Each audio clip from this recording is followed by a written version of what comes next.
I'm sorry. I'm getting tired of being on that table and just with the lights and stuff. So I'm just going to do a little rant.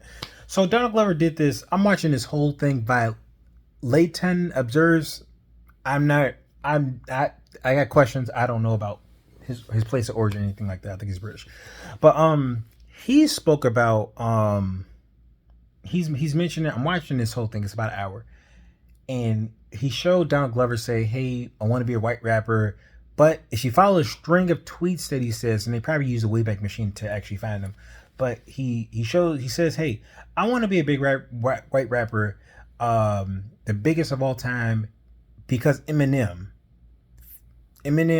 is again, even Eminem himself is not he's he's not even aware of the power of being white. He just says, "Hey, I'm here. I'm I can't really do anything about this, you know." But the thing is even if the signifier has talked about it, like, you know, he can't control his whiteness and where it takes him.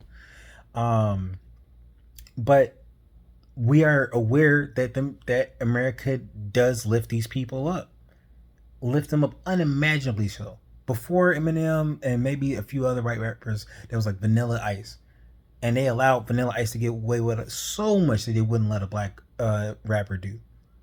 And so when I hear like in the past they used to criticize Eminem for his past lyrics, I think that's just white America looking back at its own lyrics and saying, "Hey," and using that same morality that they judge black people for, and say, "Hey, that's not right." But ironically, you see older white people saying, "Oh, you guys are just snowflakes. This is just no big deal." But no, it's just pointing out its hypocrisy that Eminem, and it's no offense to Eminem personally, but the idea of Eminem being the biggest rapper saying the craziest stuff, still getting a cosign for mainstream America and fame and success. Now, I don't want the guy to be homeless or nothing. But the thing is, if he wasn't white, he would just be with everybody else and dubbed a degenerate. That I just need you to hear that. He would be dubbed a degenerate if he made all these comments not being a white male.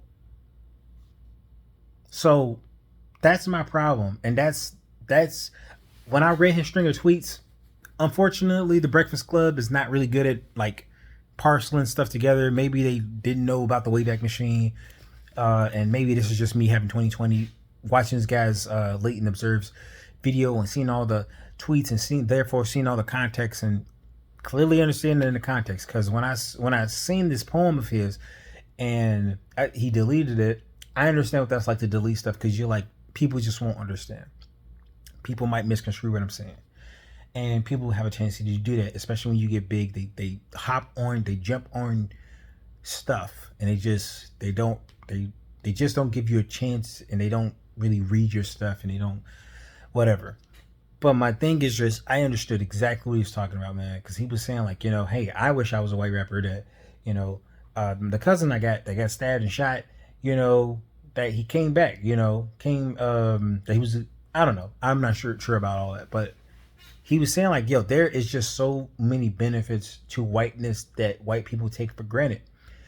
I compare this to a privileged lifestyle that a just taking race aside, a privileged person would have. So let's say you're a privileged person and you lived like just Pearly things. She is her dad is I believe he worked for IBM, and he has a mansion. He has crazy money.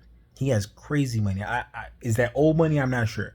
But when you live in privilege, you develop certain ideas that are really apart outside of reality. You know, honestly, you're like, oh well, those the rest of the world is just poor. They don't work. Well, you don't work. You know, you're not the guy who's making the money. It's typically, and by this I mean the kids. They make up these ideas, and they like, oh well, if only people would just work hard, they would be where I am. Or if you're the child, you're not making. I'm sorry, I just repeated myself. You're not really making anything. There's no way you would know what it's like to be a regular person. Um, and also, if mommy and daddy are filling your card, if you crash your car today, and you're given another one, that is a economic privilege. Um, And if you are just constantly being coddled, constantly with all your mistakes being having it swept under the rug, if you get a speeding ticket, you'll give it to mommy and daddy and they'll pay it off. So therefore, you don't really learn. You don't really learn. So therefore, because you don't learn and you're not giving societal boundaries, you have certain perceptions about the world that are just unrealistic. Another aspect is child stars. They say, hey, um, I have a person that gives me food. I have a person that runs errands for me. I have a person do this. And then when you come to the regular world, why aren't people doing things for me? This is just like the parody character from Zack and Cody, The Sweet Life of Zack and Cody. Something Tipton, I forget her name, but it was by Brenda Song. Um, and she's just ditzy and out of place, out of touch. She just doesn't know anything about the world. But she's like, what? Of course, people would just do things for me. And this another thing is like the halo effect with pretty girls. They had this idea that's like, of course, people would do things for me. It's always happened, duh. And yeah, it's just you have different strange privileges, and the thing is just like with whiteness, a lot of these privileges just kind of stack on top of each other. It's not just if you're a poor white person, people are just gonna pay for your stuff all the time. That's not what I'm talking about. But I'm saying the concept of whiteness and being whiteness means that you're inherently good. You have a blank slate. You're not given assumptions. Now today we have a little bit of that where whiteness is being challenged, and it's not a blank slate, and it's not being seen as just all good. And white men are just not having a good time with it. They just are not. They say, oh, they're just attacking white men. The thing is just you're just joining the party with the rest of us. Being painted as something that we didn't earn, being judged as something we didn't do. We're just regular folks out here. And so if you're complaining, sorry, it's a roach. My bad. I'm broke out here, so I'm fighting the roaches. My bad. I'm still trying to recover from that. So is and I'm sorry, and people take it for granted. Privileged people who are economically privileged, they take their status for granted, and they have certain assumptions that just are not reasonable. Like, if you get a will, they feel entitled to a will, or like they say that this is my money, this is our money. The thing is, it's not our money; it's your parents' money, and your parents can give your money or take it away, or whatever. They have the most leverage in that scenario between you and your parents.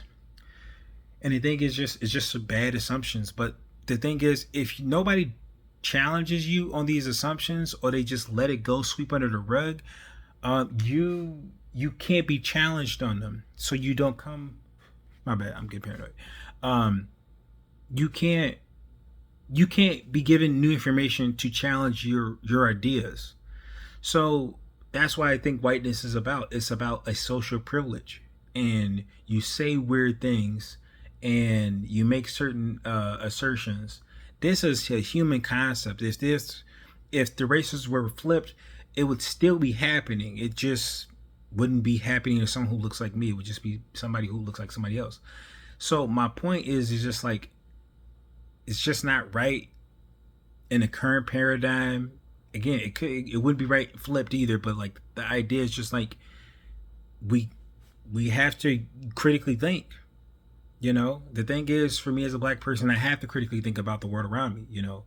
I have to figure out, what I'm doing, how I'm talking to people, how I'm coming off. When I'm walking down the street, if I'm pissed off, et cetera, et cetera, et cetera. But today, now people are saying, oh, they're attacking masculinity. The thing is that being black, you've always had this weird underlining attack. So it's like, no, I always think when I hear the manosphere talking, I always think. Sorry about that, I'm stuttering. I always think to myself,